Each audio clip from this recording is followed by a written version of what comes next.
Oferecimento Camisas Movit. Sonhe, faça, mova-se para a vida. Caresia Administração de Bens e Condomínios. Administrando o bem mais precioso, o seu lar. Uptime, a primeira escola de inglês do mundo com realidade virtual e aumentada. Crimark Marcas e Patentes. Há 33 anos cuidando do patrimônio intelectual dos nossos clientes. O Conde Barbearia. A nobreza tem a sua cara. 2449-3023.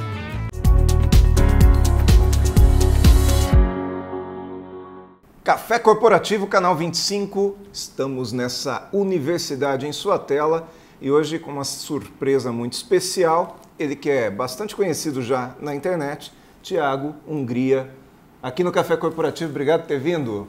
Thiago, Reinaldo, seja bem-vindo. O prazer é meu, é uma honra estar aqui, um prazer. Eu gosto muito desse tipo de programa, contar a minha história e inspirar aí jovens, pessoas a seguirem os seus sonhos. E olha, com certeza absoluta a história do Thiago vai inspirar muita gente. O Thiago Hungria é filho de pai pedreiro e mãe faxineira. Ele costuma dizer que o empreendedorismo mudou a sua vida.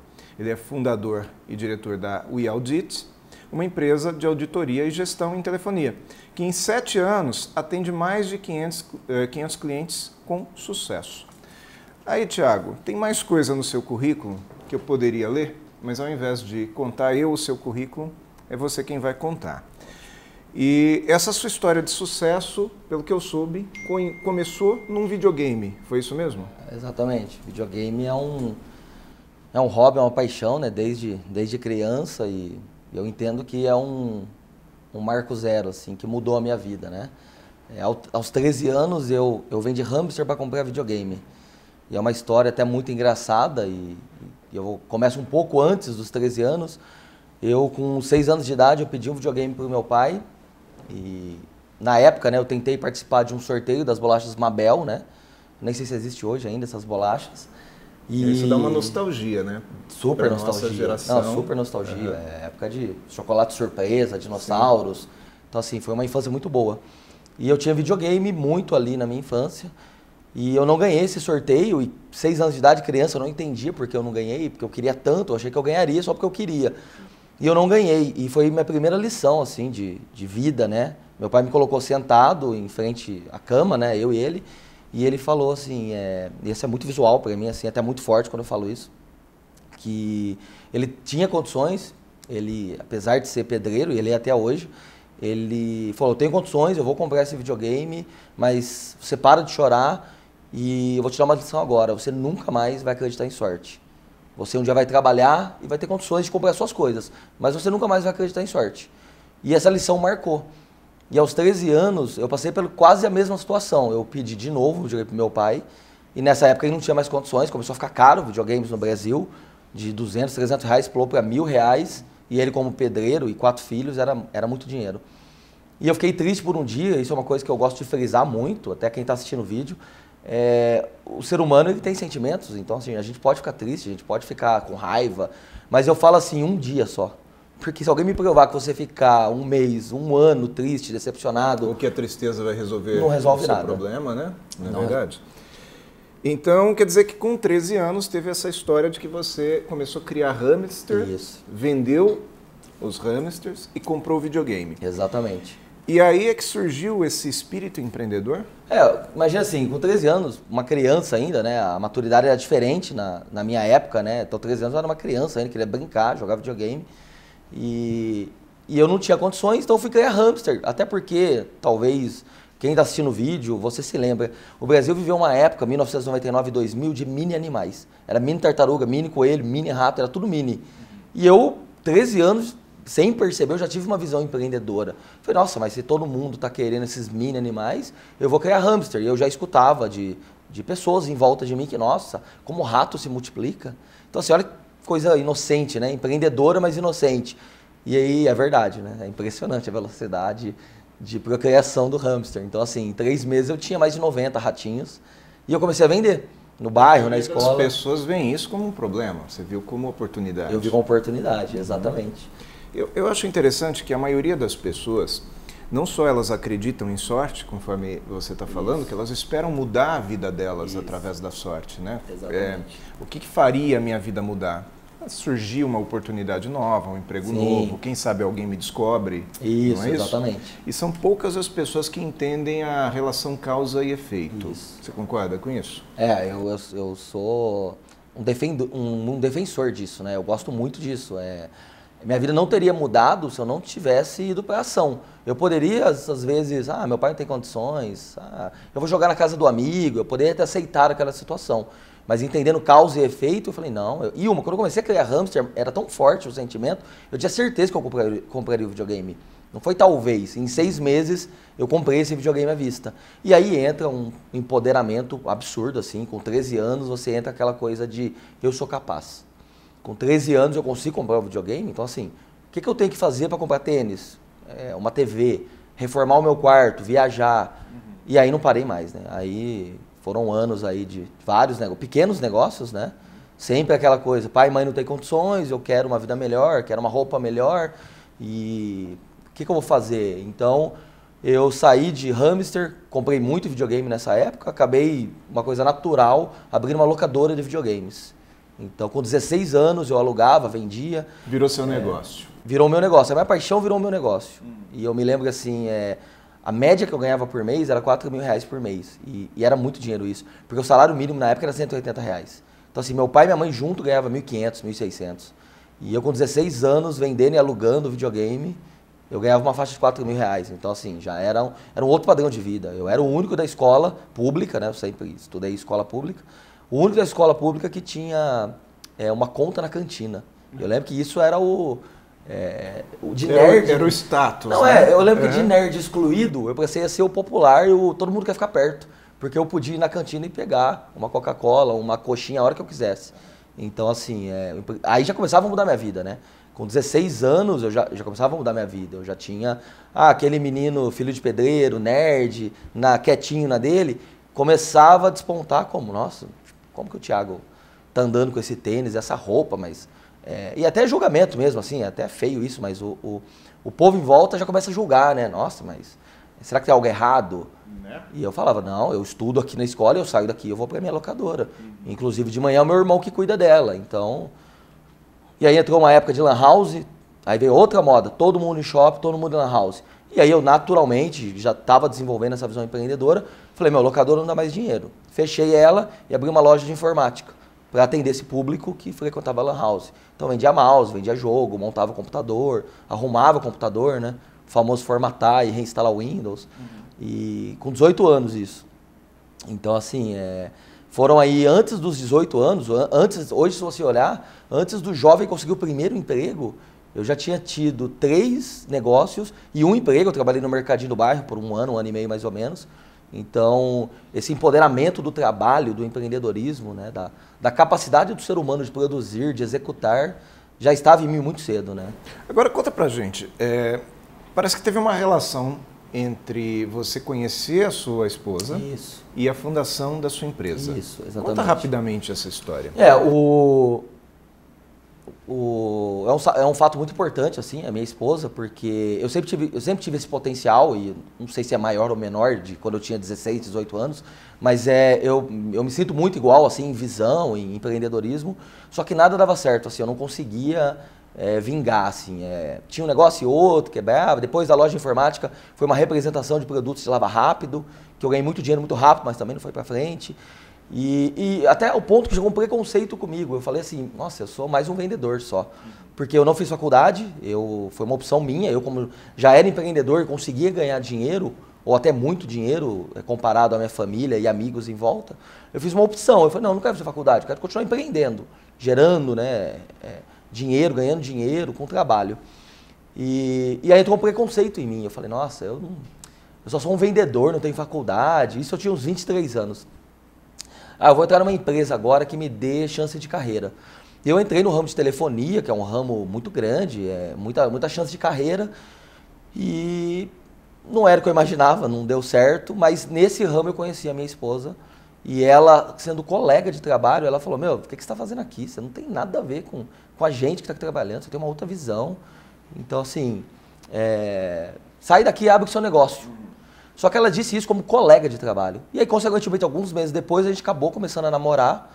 E aí ficou muito forte o relacionamento. E eu falei, ok, eu saio, eu abro, mas você vem junto e você vai ser minha sócia. E a gente tinha 6 meses de namoro e todo mundo falava, que doideira. Como que você vai ser sócio de uma menina que você acabou de conhecer, vocês aí, 25, 24 anos e querendo morar junto? E eu falei, não, mas eu nunca tinha namorado, eu nunca tinha tido um relacionamento sério. E eu senti naquele momento que era uma pessoa que viu além, que me viu além. Ou seja, ela teve essa visão empreendedora. Ela teve essa visão. Vamos fazer o seguinte, nós vamos contar melhor essa história agora no segundo bloco, que no segundo bloco nós vamos falar bastante sobre empreendedorismo. Eu vou explorar aí o teu conhecimento, a tua habilidade, tudo aquilo que você aprendeu e usou a seu favor, agora vai a favor do nosso telespectador também. Então, até daqui a pouco nós voltamos.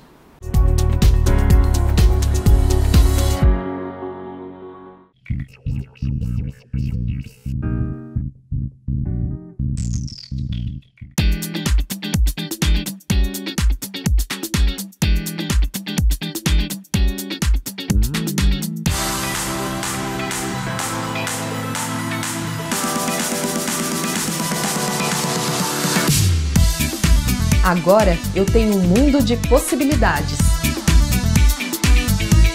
Uptime. Inglês em tempo reduzido com realidade virtual e aumentada.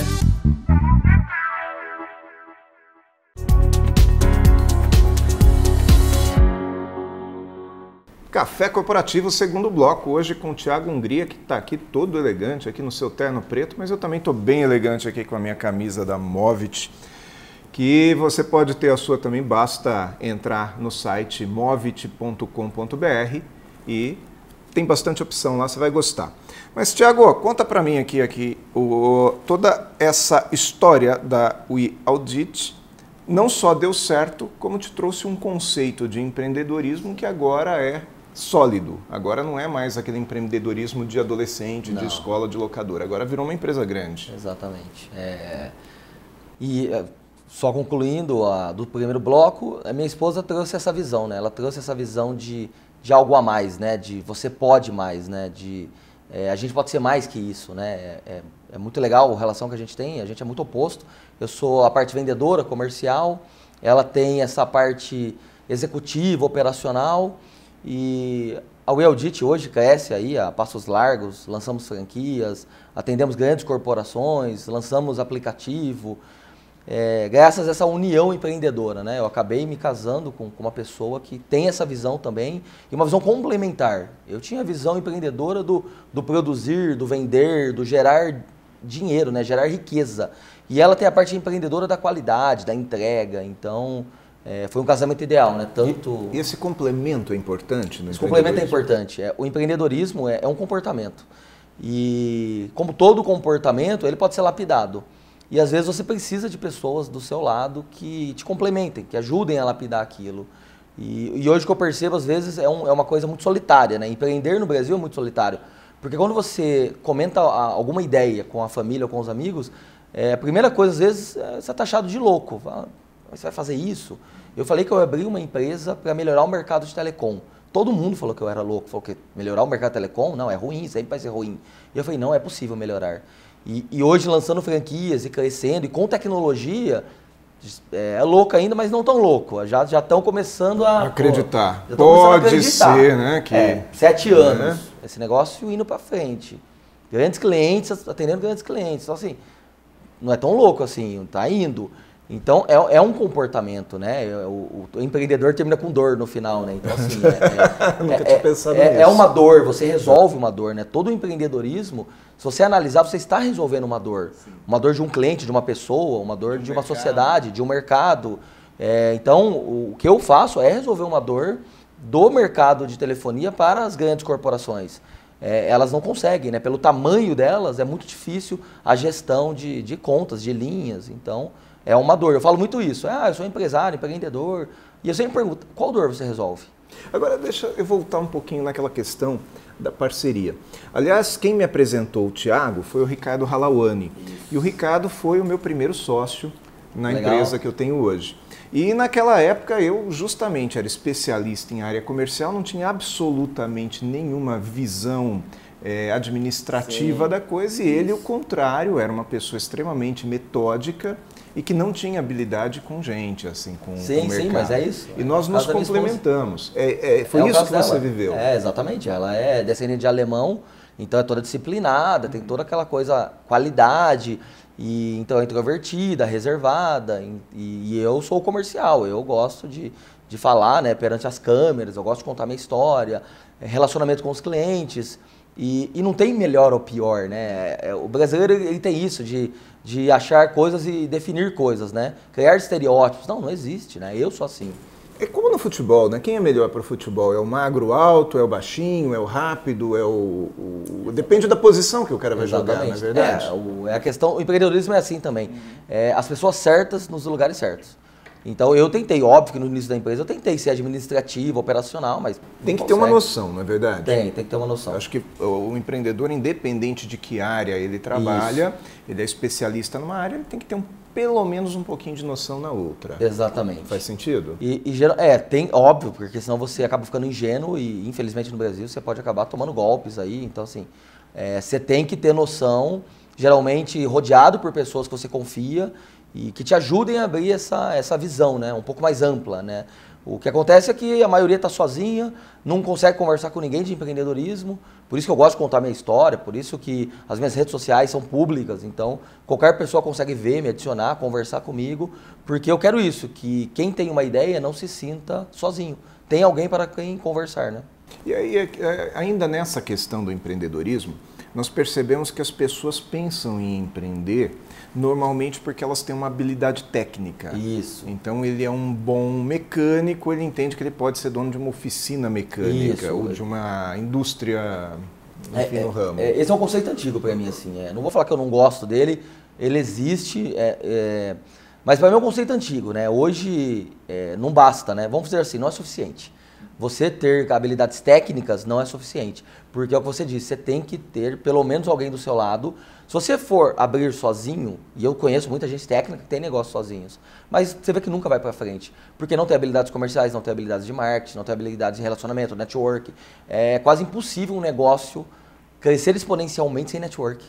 Todas as vezes que a gente vê cursos de empreendedorismo, ou quando se fala em empreendedorismo, se fala muito em coragem, ousadia, em arriscar. Isso. Empreendedorismo é basicamente isso ou tem mais coisas? Empreendedorismo é um conjunto de comportamentos aonde entra isso, né? Você não empreende se não tem coragem. Então você pode ser um mecânico técnico e não ter coragem e trabalhar para o outro mecânico técnico que teve coragem. Então assim, quando me perguntam ou quando eu participo de dinâmicas que as pessoas têm que me definir, elas usam muito essa palavra, né? O Thiago é corajoso, é desbravador, ele é visionário. Então, é um comportamento de empreendedorismo. Mas não basta, é o que eu disse, não é suficiente. Você ainda tem que ter uma complementariedade. Então, assim, eu não sou nada técnico e minha esposa é técnica. Então, o sucesso de um negócio, você realmente mudar a sua vida e mudar a vida de quem está à sua volta, é um conjunto de fatores e alguns você não controla. Então, você tem que estar rodeado sempre de pessoas cada vez melhores. E aí sim o seu negócio pode ser uma lanchonete, pode ser uma loja de camisas. Tem que ter marketing, tem que ter operacional, ok. Agora, a gente está falando aqui, vai encher o site da Movit e aí eles não entregam. Então assim, eu falo muito isso, empreendedorismo é comprometimento. O que eu estou falando eu estou entregando, eu estou vendendo, eu estou resolvendo uma dor. O empreendedorismo pode mudar o Brasil? Empreendedorismo e educação. Isso eu estudo muito, eu participo de alguns grupos de empreendedores e isso é uma coisa entre nós definitiva. O que muda o Brasil é empreendedorismo e educação. A conscientização do trabalhador de que ele pode fazer melhor do que aquilo. Exatamente. Empreendedorismo o fazer melhor é um comportamento empreendedor. Eu nunca vou crescer, eu nunca vou elevar o meu negócio se eu não fizer melhor. Então, eu tenho que construir um lanche melhor, uma camisa melhor, um sapato melhor e comunicar de uma maneira melhor isso nas redes sociais, no marketing. Então, empreendedorismo mudou a minha vida, filho de pedreiro, mãe faxineira, e eu tenho certeza que empreendedorismo muda o Brasil em 10 a 20 anos. A gente tem outro país.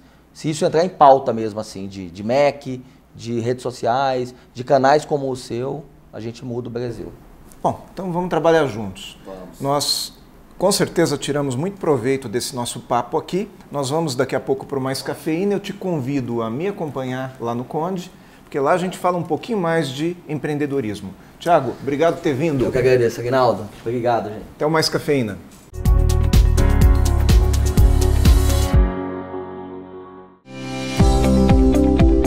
A função da administradora de condomínio é auxiliar o síndico nas suas atividades cotidianas. Não cabe à administradora tomar providências ou decisões. As atividades do síndico estão previstas no artigo 1348 do Código Civil Brasileiro. Dentre eles, recursos humanos, área tributária, contabilização de documento, emissão de boletos. Eu sou Aldo Caresia e volto a semana que vem com mais dicas da Caresia Administradora de Condomínios.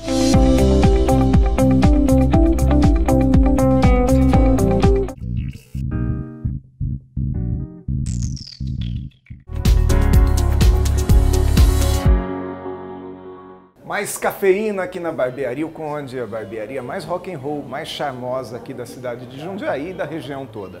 E o Conde tem alguns diferenciais, além do ambiente, além da decoração, além das pessoas, que são pessoas extremamente simpáticas e é muito gostoso vir aqui. Fora isso, as pessoas podem ser atendidas em inglês aqui no Conde, então se você tem algum amigo que não fala português, traga esse amigo ao Conde, porque ele vai ser atendido em inglês. Nós falamos bastante sobre empreendedorismo hoje, lá com o Tiago, e eu quero falar um pouquinho a respeito dessa questão de empreendedorismo, porque as pessoas, muitas vezes elas não se sentem capazes de empreender, seja porque elas vieram de uma classe social mais baixa, ou porque elas estudaram em escolas que não são tão renomadas, mas o potencial está muito dentro da gente. Existe uma fábula, né? Não digo uma fábula, existe uma forma da gente exemplificar o potencial das pessoas, que é a comparação com um elefante que está lá no circo amarrado.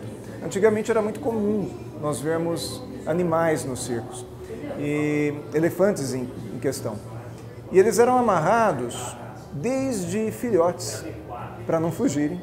Eles eram amarrados pela pata, com correntes fortes. Um elefante adulto, conseguiria arrebentar a corrente. Um elefante filhote, não. Então, toda vez que o elefante tentava ir para um pouquinho mais longe de onde ele estava amarrado, ele não conseguia, ele sentia a resistência da corrente. Até que chegava um determinado momento que ele não tentava mais fugir. E aí, nesse momento, você podia amarrar esse elefante com uma corda de sisal, mesmo que ele já tivesse se tornado adulto e já tivesse força para arrancar, inclusive, o mastro onde ele estava amarrado. Mas ele não tentava mais, porque ele ficou condicionado que aquele era o limite dele, era o limite da corrente, era o limite da onde ele estava preso. Isso representa nós, seres humanos, quando nós acreditamos que o nosso limite é aquela vidinha mais ou menos. Se você assistiu o Café Corporativo com o Ricardo Veríssimo, lá no início do nosso programa, ele falava sobre a vidinha mais ou menos, que é aquilo que a sociedade nos projeta. Nós fazemos uma faculdade e nós somos preparados para sermos funcionários de empresas. Quer dizer, o melhor que nós podemos fazer é sermos funcionários bons, que tenham bons salários, mas as faculdades elas não nos preparam para arrebentar a corrente. Elas nos preparam para termos emprego, mas não para gerarmos emprego. E aqui no Café Corporativo eu quero estimular você a pensar como é que você pode gerar o seu emprego e o de outras pessoas. Como é que você pode arrebentar a sua corrente, essa corrente que está te prendendo no mesmo lugar, que faz tempo na sua vida que você faz a mesma coisa. Pensa como que você pode contribuir para a sociedade. Você não precisa ter um CNPJ em seu nome para ser empreendedor. Você pode ser empreendedor trabalhando até como funcionário na empresa de outra pessoa. Funcionário é um nome chato, mas vamos dizer lá, registrado em carteira, empregado ou contratado, você pode ser empreendedor na empresa do outro. Basta você agir como empreendedor, basta você gerar riquezas, você gerar emprego. E isso, num determinado momento, vai ser revertido para você. E a semana que vem nós vamos voltar aqui no Café Corporativo com a Regina Baú, uma mulher que ela vai abrir o baú dela e vai trazer um monte de coisa legal que tem lá dentro e vai abrir de repente o seu baú. Então não deixe de curtir o Café Corporativo no Facebook e de se inscrever no nosso YouTube para ser avisado a cada novo programa. Até a semana que vem. Oferecimento Camisas Movit. Sonhe, faça, mova-se para a vida. Caresia Administração de Bens e Condomínios. Administrando o bem mais precioso, o seu lar. Uptime, a primeira escola de inglês do mundo com realidade virtual e aumentada. Crimark Marcas e Patentes. Há 33 anos cuidando do patrimônio intelectual dos nossos clientes. O Conde Barbearia. A nobreza tem a sua cara. 2449-3023.